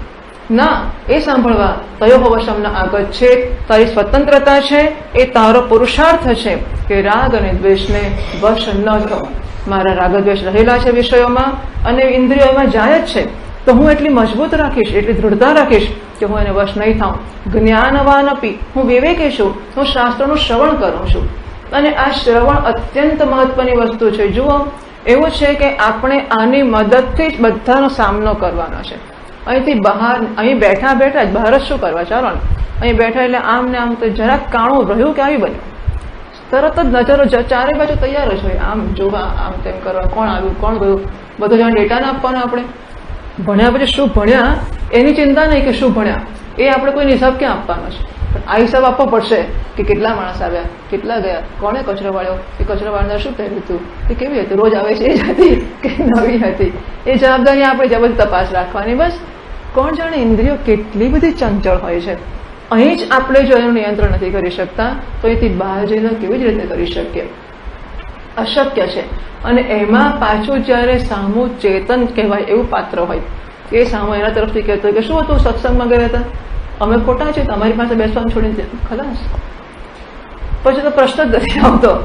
એટલે મનુષ્ય જો વ્યવસ્થિત પ્રયત્ન ના કરે સત્સંગને માટેનો, એટલે પકડી રાખવાની વસ્તુ સત્સંગ જ છે, અને એ તો છોડી શકાય જ ના. અખંડાનંદજી મહારાજ કહે છે કે હું નાનો હતો ત્યારે અમારા ગામના છોકરાઓ રમવા માટે બોલાવવા આવે, અને મારે ના જવું હોય તો હું શું કરું, અમારા ઘરમાં એક મોટો થાંભલો હતો, એ થાંભલાને હું 2 હાથથી આમ બાથ પીડીને ઊભો રહી જાઉં. એટલે થાંભલા, કારણ કે હું તો મને એકલાને તો બધા ખેંચી લે ભેગા થઈને, તો હું થાંભલાને બાથ પીડું, પછી એ લોકો એકબીજાની કેડમાં હાથ નાખીને મોટી લાઈન બનાવે અને મને ખેંચવાનો પ્રયત્ન કરે, પણ પેલો થાંભલો એટલો મજબૂત હતો અને હું ખેંચાવું જ નહીં. સમજ પડી? એટલે ખેંચાઈ જવાતું હોય. હું મારા નિર્ણયથી તો નથી જોતો, પણ શું કરું, બધા મને ખેંચી જાય છે, ઇન્દ્રિયો ખેંચી જાય છે, વિષયો ખેંચી જાય છે, સમાજ ખેંચી જાય છે, સંસાર ખેંચી જાય છે. તો એક મોટી બાથ ભીડવાની એવી જગ્યાએ કે જે ખેંચાઈ ના શકે, અને જેને પકડીને હું પણ ના ખેંચાઈ જાઉં. જો બુદ્ધિમાં એ સમજ જન્મી હોય તો પછી એ સમજને જીવવાને માટેનો ગંભીર પ્રયત્ન કરવો જ જોઈએ. બુદ્ધિમાં સમજ્યા છે, જીવવાનું શરૂ નહીં કરીએ તો જે પ્રકારનું જીવીશું એ પ્રકારનું બુદ્ધિથી વિચારવાનું શરૂ કરી જ દઈશું. બુદ્ધિ કહે છે કે દારૂ ના પીવાય, બરાબર. હવે આપણે એને અનુસરીને દારૂ પીવાનું બંધ કરી, ક્યાં તો ચાલુ જ ના કરીએ, અથવા ચાલુ હોય તો બંધ કરીએ. જો એવું નહીં કરીશું તો ધીમે ધીમે આપણી ભાષા બદલાઈ જશે, આપણી બુદ્ધિ બદલાઈ જશે. આપણે શું કહીશું, દારૂ તો પીવો જ જોઈએ ને, એમાં ખોટું શું છે? આપણે ક્યાં રોજ પીએ, આપણે એક જ દાડો પીએ છીએ ને. હું તો મિત્રો ભેગા થાય ત્યારે જ પીવું છું ને, એમાં શું? આપણે પાણી નથી પીતા, દવા નથી પીતા, દવામાં દારૂ નથી આવતો, આવે જ છે ને. તો પછી દવામાં દારૂ પીવો એના કરતાં વ્યવસ્થિત પીવો ખોટું શું? અને અમે ક્યાં દારૂ બંધ છે? ગુજરાતમાં ક્યાં દારૂ બંધ છે? શું ખોટું છે? એનું આપણને પરવાનો આપે જ છે ને. આપણે પરવાનો લઈને પીએ છીએ, છાનામાં થોડા પીએ છીએ. જો આપણે બુદ્ધિ પ્રમાણે આપણા જીવનને નહીં બનાવીએ તો જીવન પ્રમાણેની બુદ્ધિ થઈ જ જશે. Justify what we do. જે તર્ક, જે બુદ્ધિ, જે શાસ્ત્રોની સમજ, જે કોઈ ઊંચા આદર્શો આપણામાં જન્મ્યા છે, અને ભગવાનની કૃપાથી આપણને ઉત્તમ મહાત્માઓ મળ્યા છે, ઉત્તમ શાસ્ત્ર મળ્યું છે, અને ભગવાનની કૃપાથી એની ઉત્તમતાને આપણે સમજી શક્યા છીએ. એ ઉત્તમતા ના સમજાઈ હોત તો એ સવાલ જ નહોતો આવતો. પણ ભગવાનની કૃપાથી આપણને સમજાયું છે કે આપણને મળેલા મહાત્માઓ અને આપણને મળેલા શાસ્ત્રો દુનિયાભરમાં ઉત્તમ છે. આ વસ્તુ દુનિયામાં કોઈ જગ્યાએ ઉપલબ્ધ નથી, કોઈ જગ્યાએ આ વસ્તુ મળતી નથી. એવી ઉત્તમ વસ્તુ આપણને મળી છે. એટલે આપણી બુદ્ધિમાં એકવાર ભૂલમાં પણ ઝબકારો થઈ જ ગયો કે આ ઉત્તમ વસ્તુ છે, એને પકડી લઈએ. ગર્ભ ઇવ સુભૃત ગર્ભિણી વિહી. ગર્ભિણી સ્ત્રીમાં ગર્ભ જન્મ્યો, કેવું એનું જતન કરે છે. ઉઠતા, બેસતા, ખાતા, પીતા, ચાલતા, વાત કરતા, બોલતા, વાંચતા, જે કંઈ કરે સતત એની ચિંતા છે. પેલું બાળક અંદર છે, એને નુકસાન ના થવું જોઈએ, એને લાભ થવો જોઈએ. જેમ કેમ ભાગવત વાંચે કે નહીં ત્યારે ભાગવત લઈને બેસી જાય, કંઈક બાળકનું ભરું થાય, બાળકનું ભરું થાય, એક જ ચિંતા. એમ આપણા મનમાં જો ભૂલમાં પણ એકવાર જન્મી ગયું કે આ શાસ્ત્ર અને શાસ્ત્રના ઉપદેશ કે આચાર્યના વાક્યો છે એ આપણા કલ્યાણ માટેના છે, અને એ એક જ વસ્તુ કલ્યાણ કરનારી છે. એના સિવાય જો જરા આગા પાછા થયા કે ફંટાયા તો ગયા. 84 લાખના ક્યાં દુકાળતા તૈયાર જ છે આપણે માટે. માંડ માંડ બચવાનું એક બહારણું આવ્યું છે. ખબર છે ને કેવું બહારણું છે? એક હતા અંધ વૃદ્ધ, અને વૃદ્ધને એક કિલ્લામાં બંધ હતા, એમાંથી બહાર નીકળવાનું હતું. 84 કોષનો એ કિલ્લાનો મોટો વ્યાપ હતો. હવે આંધળા માણસને ચાલવું હોય, દરવાજે બહાર નીકળવું હોય તો દરવાજો તો દેખાય નહીં ને, એટલે કેવી રીતે નીકળવું પડે? એમણે હાથ ફેરવતા ફેરવતા જવું પડે, બરાબર છે. અને આંધળા લાકડીએ પકડવી પડે ને. એક હાથમાં લાકડી અને બીજા હાથ પડે, હાથ ફેરવતા ફેરવતા ફેરવતા ફેરવતા આખો મોટો 84 કોષનો ચક્કર ફર્યા. હવે એવું થયું કે બહારને પહોંચ્યા, આવ્યા, તૈયારી, બસ આવ્યું, બહારનું તૈયારીમાં જ છે. ત્યારે શું થયું ખબર છે? એમને ખંજવાળ આવી. તો ખંજવાળ આવે તો એક હાથે તો લાકડી પકડી છે, તો શું કરવું પડે? પેલો બીજો હાથ એના વડે ખંજવાળવું પડે ને. બીજા હાથે ખંજવાળીને થોડું આંધળા લોકો ચાલવા ટેવાયા હોય ખરા, એટલે ખંજવાળતા ખંજવાળતા ચાલ્યા. અને ચાલ્યા પછી શું કર્યું? પાછો હાથ નવરો પડ્યો, એનાથી હાથ ફેરવવા માંડ્યા. એ જે ગાળો ગયો એમાં શું થયું? બહારણું આવીને જતું રહ્યું. इमाम प्राप्य भजस्वमाम. महात्माओं के छे यहाँ तक पहुंच गए थे, इतना ही लंबा करने की देर थी. मनुष्य जन्म સુધી પહોંચી ગયા હતા, શાસ્ત્રો સુધી પહોંચી ગયા, મહાત્માઓ સુધી પહોંચી ગયા, ઉપદેશ સુધી પહોંચી ગયા. ઉપદેશ જ નહીં, આપણી બુદ્ધિમાં એ ઉપદેશનું ભાન કે મૂલ્ય જન્મ્યું એટલે સુધી પહોંચી ગયા. અને પછી ખંજવાળા વિષયની ભોગવવાનું મન થયું. પત્ની, બાળકો, ઘર, સંસાર, પૈસા, બસ. અને ભગવાનનું ભજન ના થયું. ફરી પાછા ચક્કરમાં એમાં પ્રાપ્ય ભજસ્વમાં આ મનુષ્યનો જન્મ મળ્યો છે. અને જો એકવાર એવી બુદ્ધિ જન્મી કે આનું મૂલ્ય, આ વસ્તુ આપણને મોક્ષ પ્રદાન કરનારી છે જન્મ અને મરણમાંથી, અને બહુ મહાન છે. અને ફરી કહું છું કે જે શાસ્ત્રોને મહાત્માઓ મળ્યા છે એ દુનિયામાં દુર્લભ છે. હું તો ખાસ તો ફરી આવીશું, બરાબર? તમારી ઈચ્છા હોય તો ફરી આવજો, પણ ઘણા મહાત્માઓ ઘણું બધું જોઈ આવીશું. અને હું તમને કહું છું કે ઉત્તમ વસ્તુઓ છે, અને એટલા માટે એનું મૂલ્ય ન જન્મ્યું હોય તો જન્માવવું, અને જન્મ્યું હોય તો એને જતન કરીને જાળવવું અને પોષવું, સંકોરવું. પછી એનું કરવાને માટે જો કશુંક છોડવું પડતું હોય તો છોડવા તત્પર રહેવું. તયોર્ન વશમાગત છે. મનુષ્યને આ વસ્તુઓ પ્રાપ્ત થાય જ છે. ઇન્દ્રિયોને ઇન્દ્રિયોના વિષયમાં આકર્ષણ છે એ મળે જ છે. અને જ્યારે એ આવે ત્યારે એને વશ થઈ જઈએ તો એમાં આપણું પુરુષપણું કે મનુષ્યપણું પાછો કહે છે કે હું તો પુરુષ છું, હું ધારું તે કરું. જો પુરુષને પૌરુષ શેમાં છે? ધાર્યું કરવામાં છે કે ધાર્યું ના કરવામાં છે? શેમાં છે? ઇન્દ્રિય વિષયને જોઈને લોલુપ થઈ જાય અને એને વશ થાય અને વશ થવા દઉં, એમાં મારું પૌરુષ છે? કે લોલુપ થયા પછી હું અટકાવું કે તને નહીં આપો વિષય, એમાં મારો પુરુષાર્થ છે? એમાં પુરુષાર્થ છે. કઈ જગ્યાએ વટ મારું એ સમજ નથી પડતી આપણને. આપણે ત્યાં વટ મારીએ કે હું તો મન થાય એટલે કરું જ. એનો અર્થ હું ઇન્દ્રિયોનો ગુલામ છું કે મારી ઇન્દ્રિયો જ્યારે જે માગે મારે તો આપવું જ પડે. જે માણસો શાસ્ત્રની કે મહાત્માઓની સૂચના કે શાસ્ત્ર નથી સ્વીકારતા, એ ઇન્દ્રિયોની સૂચના સ્વીકારે છે, એ વિષયોના ગુલામ છે. અને એટલા માટે આપણે જો વટ મારતા હોઈએ કે આપણી સ્વતંત્રતા છે, એ સ્વતંત્રતા નથી. To restrain is human, not to indulge. વિષયમાં ઝંપલાવવું કે વિષયને વશ થવું એ માનવનું માનવપણું નથી. માનવનું માનવપણું સંયમ કરવામાં છે. પશુ ઝંપલાવે છે અને પશુઓ પણ સંયમ કરે છે. બધા પશુઓને પોતપોતાની પ્રજનન માટેની સિઝન હોય છે. પશુ પક્ષીઓની 12 મહિના નથી ચાલતું. એ ચકલી અમુક સિઝનમાં જ માળો બાંધે છે, કબૂતર અમુક સિઝનમાં જ બાંધે, અને ખિસકોલી અમુક સિઝનમાં જ પેલું બધું કાપવા માંડે. 12 મહિના નથી કરતા એ લોકો. એટલે એમનામાં પણ સંયમ છે. એક મનુષ્ય નામનું પ્રાણી એવું છે કે 365 દિવસમાંથી કોઈ વર્જ્ય દિવસ છે જ નહીં. એને કોઈ સંયમ નથી, કોઈ નિયમ નથી. એટલે પહેલા તો હું સંયમ વાળો થાઉં થોડો ઘણો તો હું પશુની લાઈનમાં આવ્યો કહેવાય. આપણે માણસ કહીશું, ચલાવી લઈશું, પરંતુ ખરેખર પશુ થવા માટે પણ એને ચોક્કસ નિયમ, ઋતૌ ભાર્યા ગમનમ એવું શાસ્ત્રોએ કહ્યું કે એની વ્યવસ્થા હોય ત્યારે પશુની લાઈનમાં આવશે. અને પછી એને વશ થવામાંથી બહાર નીકળશે ત્યારે જરા માણસ બનશે. માણસને કામ છે કે ઇન્દ્રિયો વિષયોને આકર્ષણ પામતી હોય તો એને વશ ના થાય, એ માણસનું કામ છે. તયોર્ન વશમાં આગળ છે, એના વશમાં તું ના આવીશ. ભાષ્યકાર મહારાજ કહે છે ઇન્દ્રિયસ્ય અર્થે સર્વેન્દ્રિયાણામ અર્થે શબ્દાદિ વિષયે ઇષ્ટે રાગઃ અનિષ્ટે દ્વેષઃ ઇતિ એવં પ્રતિ ઇન્દ્રિય અર્થે રાગદ્વેષૌ અવશ્યમ ભાવિનૌ.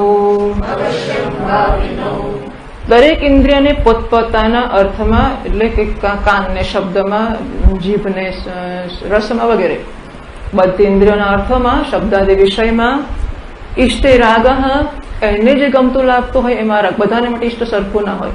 કોઈને લાડુ ભાવે ને કોઈને અથાણું ભાવે, તો એને જે યોગ્ય ગમતું લાગતું હોય એના પ્રત્યે રાગ હોય.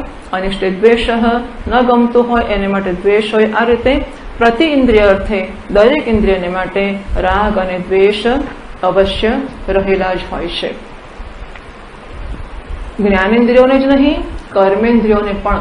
હાથને પણ કશુંક પકડવાનું ગમે, પગને પણ ચાલવાનું ગમે, હાલવાનું, બેઠા જ પગ આમ કર્યા જ કરી લો, આમ કર્યા, કશુંક બસ ઇન્દ્રિયોને એવું પ્રવૃત્તિ હોય, કશુંક કરું.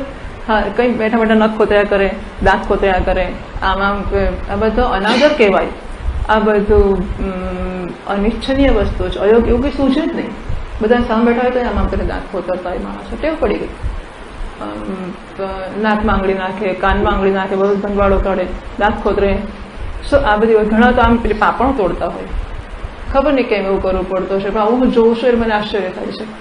અને પગ હલાવવાનું તો બહુ જ હોય કે બેઠા હોય સામે પગ હલાવ્યા કરે, ચિત્રામણ કર્યા કરે, આવું બધું. બોલવાનું, જીભને અમુક પ્રકારની ભાષા બોલવાની એક ટેવ પડી ગઈ હોય.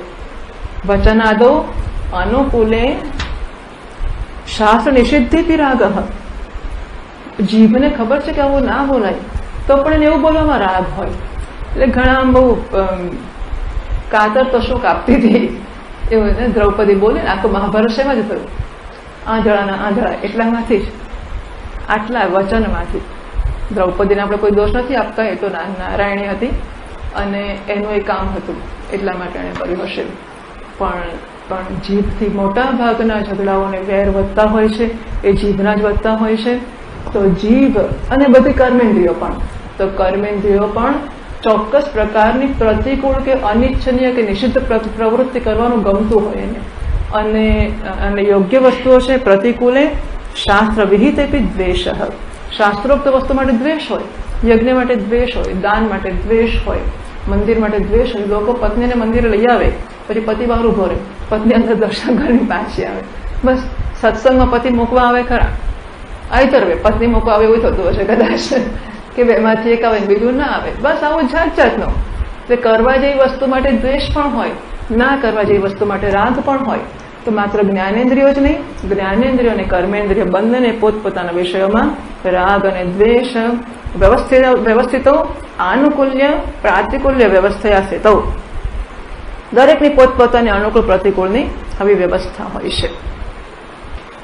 આગળ ભાષ્યકાર કહે છે તત્ર અયમ પુરુષકારસ્ય શાસ્ત્રાર્થસ્ય ચ વિષયઃ ઉચ્યતે શાસ્ત્રાર્થે પ્રવૃત્તઃ પૂર્વમ એવ રાગદ્વેષયોઃ વશમ ન આગચ્છેત. એમાં પુરુષકારસ્ય શાસ્ત્રાર્થસ્ય ચ વિષય ઉચ્યતે. એમાં પુરુષાર્થ શું કરે? શાસ્ત્રમાં જે પુરુષાર્થ કહ્યો છે, પુરુષાર્થ એટલે પુરુષ એટલે મનુષ્ય, સ્ત્રી પુરુષ એવો પુરુષ નહીં. પુરુષ એટલે મનુષ્ય જે પૌરુષ ધરાવે છે. પૌરુષ એટલે સ્વાતંત્ર્ય ધરાવે છે, પોતાના વ્યક્તિત્વ ઉપર નિયંત્રણ કરવાનો જે ઈચ્છા ધરાવે છે. પહેલા તો ઈચ્છા ધરાવે કઈ મોટી વસ્તુ છે, કરશે તો પછીની વાત છે. પણ જેના મનમાં એવું જન્મે કે આ કરવું જોઈએ મારે, મોટા ભાગના લોકો શું કરીએ પણ હવે નથી થતું, અઘરું છે. અમારથી આપની વાત જુદી છે, બાકી અમારથી ના થાય. એટલે અંચય કરવા માટેના હજાર રસ્તા શોધી કાઢે કે સ્વામીજી આપ તો મહાત્મા છો, આપ તો મહાપુરુષ, એટલે આપ તો કરી શકો ને, આપને ક્યાં વાત કરવી, બાકી અમે કેવી રીતે કરી શકીએ? તો એવું ગમે કેવી રીતે? જો સ્વામીજી અમેરિકા જતા હોય તો આપણે એવું કહીએ કે આપ જઈ શકો, અમે કેવી રીતે જઈએ? સ્વામીજી પૈસા કમાતા હોય તો આપણે એવું કહીએ કે આપ કમાઈ શકો, અમે કેવી રીતે કમાઈએ? જો માણસો ડોક્ટર થતા હોય, માણસો એન્જિનિયર થતા હોય, માણસો પૈસા કમાતા હોય, બીજું બધું કરતા હોય તો આપણે કે અમે પણ કરીશું. પણ ત્યાગની વાત આવે, વશની વાત આવે, ત્યારે આપણી વાત જુદી છે. આપ તો કરી શકો, અમે કેવી રીતે કરીએ? એટલે આ તો અંચય કહેવાય કે ના કહેવાય? કહેવાય ને અંચય. એવું મનમાં જન્મે કે ના, એ કાળા માથાના માણસો જ છે ને. ભગવાન પછી મહાત્માની જરૂર એટલા માટે છે કે ભગવાન તો ભગવાન છે, એમની વાત કઈ થાય. એટલા માટે કાળા માથાના માણસો જે જન્મ્યા ત્યારે આપણા જેવા જ હતા. એમણે આપણી જેમ સાધના કરી, એ ગુરુજી પાસે ગયા, એમણે શ્રવણ કર્યું, એમણે પોતાની જાત પર વશ કર્યો, અને એમ કરતા કરતા કરતા કરતા ઝાડ કરોળિયો ભોંય પડી પછડાય, વણ તૂટેલે તાંતણે ઉપર ચડવા જાય, એમ કરતા કરતા ચડ્યા છે ને. કેટલી વાર પડ્યા હશે, કેટલી વાર ઉભા થયા હશે, કેટલી વાર ચડ્યા હશે, પાછા પડ્યા હશે, પાછા ઉભા થયા હશે, પાછા ચડ્યા હશે. એવું બધું કહે ના આપણને. અને આ કહે ને તો આપણને કે નમ્રતા બતાવે, સ્વામીજી આપ તો નમ્રતા દાખવો છે, બાકી આપને એવું હોય? અરે બધાને હોય, શું કામ ના હોય? બધા માણસો જ છે ને. બધા માણસો, બધા મહાત્માઓના જીવન ચરિત્ર વાંચો, બધાએ સખત મહેનત કરી છે અને સખત પુરુષાર્થ કર્યો છે. કોઈને કે ચમત્કારથી રાતોરાત આત્મજ્ઞાન નથી થઈ ગયું હતું. બધાએ પોતાના રાગદ્વેષ પર વશ મેળવવાને માટે, પ્રકૃતિનો વિરોધ કરવા માટે, પ્રકૃતિનો સામનો કરવાને માટે બધાએ વ્યવસ્થિત પ્રયત્ન કરવો પડે છે. બધાએ કર્યો જ છે. અને માટે એમને જોઈને આપણને સમજ પડે કે ઓહો આવું કરી શકાય, તો હું પણ કરી શકું છું. મહાત્માઓ એને માટે છે. એટલે આપણે નક્કી કરીએ, વિચાર મનમાં જન્મે કે હું પણ આવું કરીશ. વાહ. પુરુષકારસ્ય શાસ્ત્રાર્થસ્ય વિષય ઉચ્યતે. આ પુરુષાર્થ ક્યાં કરવાનો છે? એ કહે છે શાસ્ત્રાર્થે પ્રવૃત્ત, જેણે શાસ્ત્રના વિષયમાં અધ્યયન કરવાનો આરંભ કર્યો છે. પૂર્વમ એવ, પહેલા તો એને શરૂઆત ક્યાંથી કરવી? પૂર્વમ એવ રાગદ્વેષયો વશમ ન આગચ્છેત. ભાષ્યકાર મહારાજ સરસ આપણે સ્કીમ આપે છે કે જો તમારે શાસ્ત્રના અર્થનું ગ્રહણ કરવું હોય તો શરૂઆત ક્યાંથી કરવી? તો પહેલા તો તમારે એવું કરવું કે રાગ અને દ્વેષને વશ ના થવું. સામે લાડુ આવ્યો છે અને આપણને ખાવાનું મન તો થાય જ ને. હવે કાલથી કાલની એલચીની સુગંધ આવે છે એટલે એલચી ઓહો લાડુ છે કાલે, વાહ લાડુ ખાવ. એટલે મનમાં આ તો ચાલતો છે કે લાડુ ખાવ. લાડુ હવે આમ રસોડાથી પસાર થયા અને જોયો ઉંચકીને ખવાય કે ના ખવાય. લાડુ છે અને હું છું અને ખાવાનું મન છે, મારા હાથ પગ છે, હું લઈને ખાઈ શકું કે ના ખાઈ શકું. પૂછું, શાસ્ત્રોને પૂછું, ગુરુજીને પૂછું. લાડુ ખાવા એમ પૂછવાની શી જરૂર? પૂછવું પડે કે ના પૂછવું પડે? જો એટલે ભગવાનને ધરાવવાનો રિવાજ હોય ઘરમાં, ઉભા રહો ભાઈ ભગવાનને ધરાવવાનું બાકી છે. એટલે ખાવાનું બને અને ખવાય એની વચ્ચે નિયંત્રણ મૂકવામાં આવ્યું. આપણા બધા શાસ્ત્રોનું આ કામ છે કે વિષયો અને ઇન્દ્રિયોનો સંપર્ક એ ઇમ્પલ્સિવલી ના થાય, એ ડેલિબરેટલી થાય. આવેગાત્મક રીતે ઇન્દ્રિયો તૂટી પડે વિષય પર ઝંપલાવીને ઝૂંટવી લે. ના, ઉભા રહો, pause and think and then indulge. ઉભા રહો, વિચારો, પૂછી જુઓ કે આમાં કોને પૂછીએ? બુદ્ધિને પૂછીએ. બુદ્ધિશાસ્ત્રને પૂછી રાખ્યો હોય, પહેલેથી ગુરુજીને પૂછી રાખ્યું હોય અને બુદ્ધિ કહે છે કે હા બરાબર છે, ગો અહેડ. પછી ચાલે, નહીં ઉભા રહો, ના ખવાય લાડુ, કેમ? ઉપવાસ છે આજે. એટલે આમ આપણી બધી પ્રવૃત્તિ છે એની પહેલા એક ચેક મુકાઈ જાય, ઉમરો મુકાઈ જાય. જતા હતા સતત પૂછવાનું કરવું કે ના. પેલા તમાચા મારવાનું મન થયું છે, કેટલા દાડાથી રાહ જોઉં છું કે હાથમાં આવે તૂટી પડું. આવ્યો, હા હવે તમાચા મારો, હવે મારું, ઉભા રહો. મરાય કે ના મરાય? આ હરિઓમ કહીએ ને મળે એટલે એ આ કામ કરે છે. દ્વેષથી એકદમ તૂટી પડવાનું મન થાય, એક વાર તો હરિઓમ કરી દે, હસ્તે મળે. મનમાં તો દાંત કચકચાય, કઈ વાંધો નહીં, અંદર દાંત કચકચાવવા, બહારથી હસ્તે મળે હરિઓમ કરી દીધું એટલે પેલું ટેમ્પરેચર ખાસું તો નીચું આવી જ જશે ને. પછી શરૂ કરવું કે ક્યારનો તારી રાત જોતો હતો તો હાથમાં એરો તૂટી પડી શકે. દ્રાગ હોય, કોઈને મળવાનું બહુ મન થયું હોય. ઘણી વાર દાખલા કોઈ શંકરાચાર્ય મહારાજ પાસે જઈએ, આપણા મિત્રો હોય, આપણા ઓળખીતાઓ હોય, તો ગુરુજીની સામે બોલી ના શકે આપણી સાથે. કેટલા વખતે 5, 10, 15 વર્ષે મળ્યો હોય પણ એ માણસ જાણે ઓળખતો જ નથી. ગુરુજીની સામે ઓળખાણ પણ વ્યક્ત ના કરાય. ગુરુજીની સામે વાત કરવી, હસવું, કશું જ નહીં. બહાર નીકળે પછી જ વાત થાય. મહાત્માઓની સામે આપણે કોઈને ભેટી પડીએ, કોઈને વહાલ કરી નાખે, બહુ દાડે મળ્યા, જાણે ખબર નહીં ગુરુજી બેઠા છે. શું ઉભરાઈ જાય અહીંયા બેઠા હોય ત્યારે. આવે કેમ છો? જેટલા આવીને બેસે એટલે નોંધ લઈ લેવી પાછી. ખોટું લાગે ને કાલથી ના આવે તો આપણે ચિંતા તો કરવી જ પડે ને. તો જેટલા આવીને બેસે એટલાની નોંધ લઈને એમને આવો કરવાનું. શેને માટે? બસ કંઈક આવી પ્રકૃતિ. હવે જો મહાત્માની આમન્ય કે મર્યાદા આપણને અસર નહીં કરતી હોય તો કોની કરી શકશે? જુઓ, રાગ અને દ્વેષને વશ નથી થવાતો. કશું ના ગમતો જ ગુરુજી સામે બોલાય નહીં કે આ નહીં ખાવું, ખાઈ જવું પડે. બાજુ મહારાજ બેઠા હોય અને આપણે ખાવા બેઠા હોય, કારેલાનું શાક મૂક્યું, ના ખાવું હોય બોલાય કે નહીં ખવાય? એમાં શું હોય? ના ભાવતો જ કહી દેવું, નથી ના બોલાય. ગુરુજી બેઠા હોય ને એ ખાતા હોય, એ કહે કે નહીં ખાવું તો આપણાથી ના બોલાય. હા, ગુરુજી એમ કે હું કારેલાનું શાક નહીં ખાઉં તો આપણાથી ના કહેવાય હું નહીં ખાઉં. આપણે તો મૂકેલે ખાઈ જ જવું પડે. અને ધારો કે મૂકવાનું ભૂલી ગયા, એનો શ્રીખંડ મૂક્યો ને આપણને ના મૂક્યો તો મંગાય કે ના મંગાય? ના મંગાય. મહાત્માઓની સાથે રહેવાનું ફળ હોય છે, પણ આપણે ખાવતો જ કરીએ. મહાત્માની એવી તેવી, હવે એમાં એ શું છો ને, એમને જે કરવું હોય આપણને જે ફાવે એ કરીએ. તો ઉત્તમ અને મારા તો મતમાં શ્રેષ્ઠ રસ્તો રાગદ્વેષથી દૂર થવાનો એક જ છે કે મહાત્માની સાથે રહેતા થઈ જવું. કેવી રીતે રહેવું? હવે આપણે તો રહેવું જ છે ને, પણ રાખે કોણ આપણને? એમાં કે સાથે રહેવાની જરૂર નથી હોતી. આપણને ખબર જ છે કે આપણા ગુરુજીને શું ગમશે અને શું નહીં ગમે. આપણે ઘેર જમવા બેસીએ તો યાદ ના કરી શકીએ કે મારે લાડુ ખવાય કે ના ખવાય, શું કરવું જોઈએ, શું ના કરવું જોઈએ, ભાન નથી પડતું આપણને. કે બાજુમાં બેઠા હોય તો જ, અને બીક નહીં લાગે તો બાજુમાં બેઠા હોય તોય નહીં જ લાગે, અને લાગશે તો બાજુમાં નહીં બેઠા હોય તોય લાગશે. અગર આપણે શાસન કરવું જ છે આપણી જાતનું, તો આપણને ખબર છે કે શાસ્ત્રો અને મહાત્માઓ શેની છૂટ આપે છે અને શેની નથી આપતા. અને જો શાસન નહીં સ્વીકારવું હોય તો બાજુમાં બેઠા હોય તો we will not care for the person. બેઠા તો શું થઈ ગયું?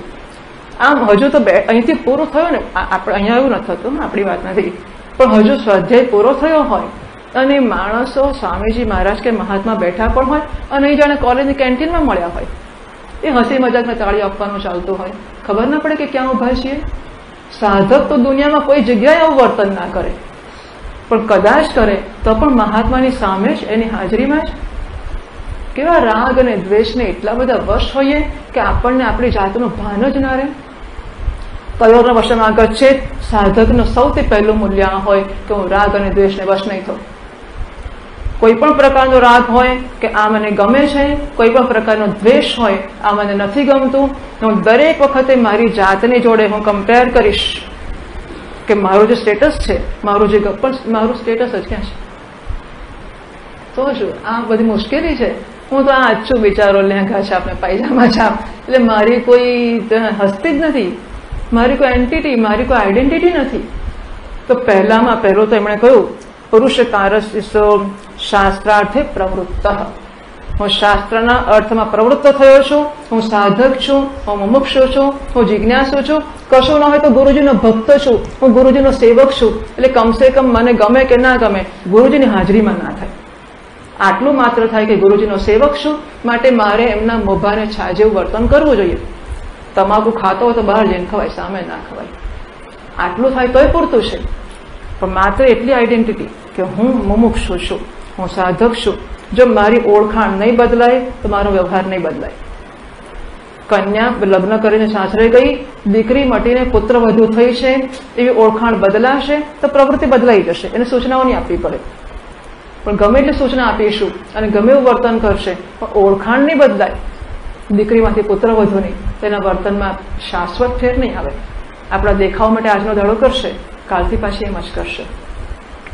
આપણી ઓળખાણ બદલાશે તો જ પ્રવૃત્તિ બદલાશે.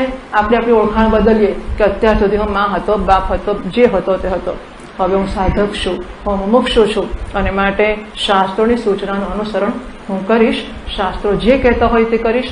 એટલે પહેલામાં પહેલું હું મુમુક્ષુ છું, હું જિજ્ઞાસુ છું. અને જો જિજ્ઞાસુ છું તો હવે હું રાગ અને દ્વેષને વશ ના થઈ શકું. હું જિજ્ઞાસુ, લોકોને તકલીફ છે, આશ્રમમાં આવતા જિજ્ઞાસુ, પણ ઘેર જઉં તો મને થાય કે ના ગોળ સારું છે. પાછા આશ્રમમાં હોય એટલે આશ્રમમાં જ રહેવું જોઈએ, પાછું ઘેર જઉં એટલે મને થાય ઘેર જ રહેવું જોઈએ. આ મોટી મુશ્કેલી હોય છે કે આઈડેન્ટિટી નક્કી નથી થતી હોતી. સહેલું નથી કે મુમુક્ષુ કહેવું કે જિજ્ઞાસુ કહેવું, અને આ પણ વાસ્તવિકતા છે, આ પણ વાસ્તવિકતા છે. ચાલો પછી વાત કરીએ. ઓમ પૂર્ણમદ પૂર્ણમિદમ પૂર્ણાત પૂર્ણમુદચ્યતે પૂર્ણસ્ય પૂર્ણમાદાય પૂર્ણમેવાવશિષ્યતે. ઓમ શાંતિ શાંતિ શાંતિ. શંકરં શંકરાચાર્યં કેશવં બાદરાયણં સૂત્રભાષ્યકૃતૌ વંદે ભગવन्तौ પુનઃ પુનઃ. ઈશ્વરો ગુરુરાત્મેતિ મૂર્તિભેદવિભાગિને વ્યોમવદ્વ્યાપ્તદેહાય દક્ષિણામૂર્તયે નમઃ. ઓમ શાંતિ શાંતિ શાંતિ. હરિ ઓમ. શ્રી ગુરુભ્યો નમઃ. હરિ ઓમ.